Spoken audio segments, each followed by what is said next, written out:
Sementara itu pemirsa, aparatur sipil negara ASN di lingkungan pemerintah Kota Palembang menerima pembayaran tunjangan perbaikan penghasilan TPP ASN 100% yang mulai dicairkan secara bertahap sejak Kamis 30 Maret 2023. Laporan selesai. Bubarkan.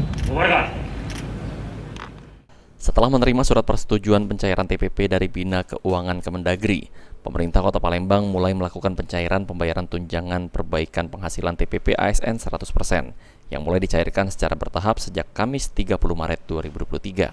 Adapun jumlah ASN di lingkungan pemerintah Kota Palembang yang menerima TPP ASN sebanyak 10.384 periode selama 2 bulan yakni Januari dan Februari 2023. Untuk saat ini sudah 50% ASN menerima TPP. Sekretaris Daerah Kota Palembang Ratu Dewa mengungkapkan permintaan maaf atas keterlambatan pencairan TPP ASN karena ada beberapa dokumen yang harus dilengkapi oleh organisasi perangkat daerah OPD dan berharap dengan TPP ini ASN di lingkungan pemerintah Kota Palembang untuk disiplin serta produktivitas ditingkatkan karena wali kota sudah memberikan apresiasi atas capaian kinerja ASN melalui TPP.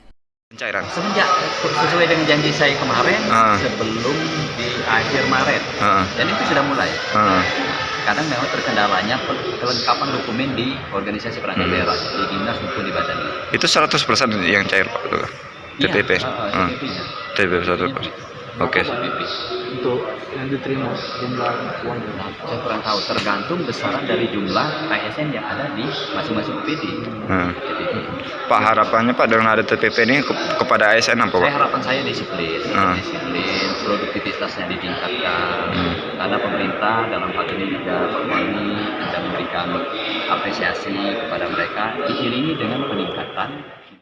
Abini Riwanto, PAL TV.